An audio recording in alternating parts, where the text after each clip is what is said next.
Momoyase está à deriva pelo céu, vagando em um belo de um balãozinho criado dos seus poderes. E o Kenobutatsu acaba de lançar o capítulo mais bizarro de todos os tempos em Dandadan, e sem mais enrolação, antes é claro de ir pro conteúdo, não se esquece de se inscrever nesse canal maravilhoso e largar aquela dedada saltitante no botão do like, no botão do hype, que me ajuda bastante, até porque você sabe, né? Não consigo comprar meus remédios. Fala, meus delinquentes, como que vocês estão? Sonark Animes aqui falando, com uma crise de tosse que não sai de mim. Tô falando sério, já faz acho uns 50 meses. Inocente eu, o dia que eu falei, vou parar de gravar até eu me sentir melhor. E como eu não me sinto melhor, vamos direto pro conteúdo. Esse capítulo começa exatamente como o outro terminou, exatamente no capítulo onde os membros da família Kito estão balançando de um lado pro outro a mais de 2.000 pés de altura, enquanto cospem constantemente picolés de tubarão em direção ao tufão humano. O que faz, é claro, o Didi, Momoyase e os demais personagens ficarem olhando pra cobrona da família Kito completamente horrorizados, até porque a criatura cospe constantemente, como eu falei pra vocês, tubarões congelados em direção ao tufão humano em uma velocidade gigantesca. Momoyase simplesmente diz: uau, ela está mandando eles com tudo. E nosso queridíssimo Didi diz que é a coisa mais legal que ele já viu na vida dele. Mas como aquilo lá é um inimigo, ele não pode comemorar tanto assim. Momoyase então pergunta pra matriarca da família Kito como diabos aquela minhocona gigantesca não está congelando lá fora, e ela diz para eles pararem de subestimar uma criatura criada embaixo da terra. Enquanto eles mantêm esses diálogos, a gente nota que mais tubarões estão constantemente atacando diretamente o avião, e notem que as duas turbinas dele está quase que completamente destruída, tendo um tubarão ainda congelado na última turbina funcionando normalmente do avião. E é claro, a abertura para o tufão humano contra-atacar. Um desses contra-ataques acabam sendo arremessados diretamente na mesma parte do avião onde Momoyase e Didi está, fazendo eles então se soltarem e vagar pelo céu. A gente tem uma cena rápida dentro do avião e todos os personagens que estão lá dentro, inclusive Momoyase e Didi, são arremessados para o alto. Inclusive, é claro, Momoyase, que está num tamanho muito mais reduzido, e acaba sendo sugada pelo aquele mesmo buraco que a grande serpente Tatsu fez na fuselagem do avião. Didi acaba pensando rápido e utiliza todo o seu corpo atlético, exatamente isso, toda aquela barriga de tanquinho, para se arremessar para fora do buraco também e tentar apanhar Momoyase o mais rápido que consegue, mas infelizmente ele é o Didi, exatamente isso, o cara mais bucha de todos os buchas, deixa Momoyase escapar entre os seus dedos. O personagem então cai pra morte em direção ao leme de direção do avião, e você já sabe exatamente o que vai acontecer. F personagem, não Zuma, aparece em uma altíssima velocidade, destruindo a fuselagem do avião com seu corpo e com seu guarda-chuvinha maravilhoso em suas mãos, com ele já aberto, salvando Momoyase no último segundo. Zuma pergunta pra Didi se Momoyase conseguiu entrar, até porque ele não está enxergando nenhum único palmo na sua frente, até que então ele desfaz o seu guarda-chuva e tem Momoyase na palma das suas mãos. Quem disse que Zuma nunca ia conseguir pegar Momoyase estava completamente errado. A gente então tem um breve foco nos diálogos do Zuma e percebe que ele fez uma das coisas mais legais de todo o Dandadan até o momento. Até porque, lembre-se, Zuma está com a maldição que faz ele incapacitar de enxergar as pessoas. Ainda mais, é claro, Momoyase no estado que ela tá. Somente alguém com uma energia espiritual muito elevada consegue enxergar a personagem. E o que ele fez? Ele deixou seu irmão, que se transformou em yokai, controlar os seus sentidos, sabendo então exatamente aonde Momoyase estaria, e por isso então justifica por que o personagem encontrou ela mesmo não enxergando absolutamente nada. Literalmente, nesse caso, o diabo está nos detalhes.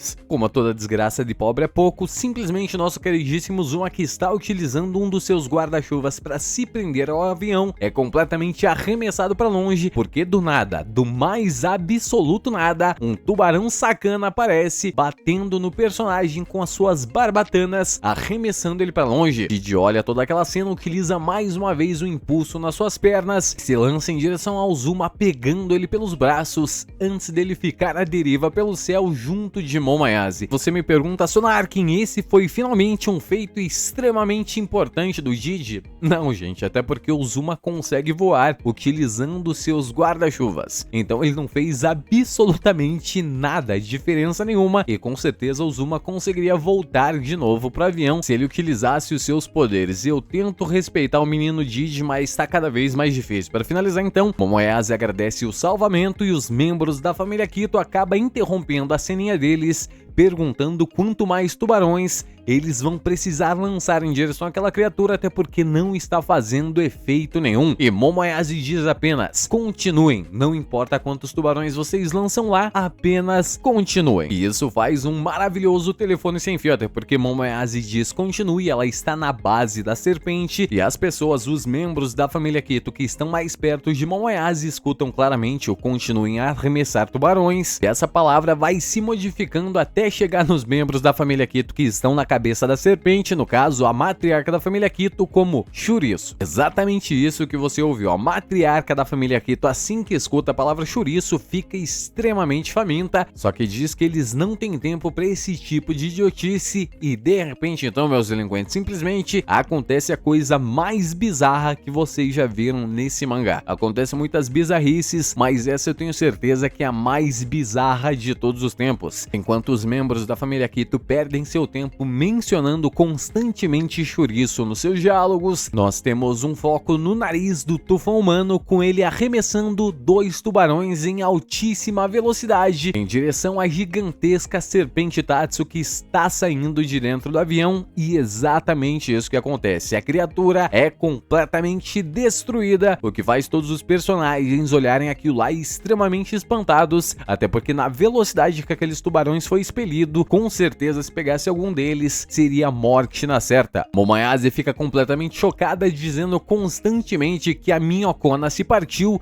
e nossa queridíssima matriarca da família Kito diz, como você ousa ferir a nossa grande serpente Tatsu? Você é apenas um tufãozinho qualquer. Enquanto ela diz isso, a gente vê a cobrona desfalecendo, fazendo acabar o efeito do Viagra, caindo mortinha da Silva pelos ares. O tufão prepara mais alguns ataques e vai arremessando sem dó e nem piedade na cobrona da família Kito, e todos os personagens ficam completamente desesperados ao ver que a cobrona se desprendeu do avião completamente. Momoyase então pensa rápido e utiliza os seus poderes de aura, apanhando a parte rasgada da serpente Tatsu, mas não consegue se segurar com firmeza no avião, e ela é simplesmente levada pelos ares. Exatamente isso que acontece, os personagens se desprendem do pedaço que estava preso no avião, do pedaço que estava nos céus, e vocês já imaginam o que diabos acontece nesse mesmo exato momento. A serpente Tatsu e os personagens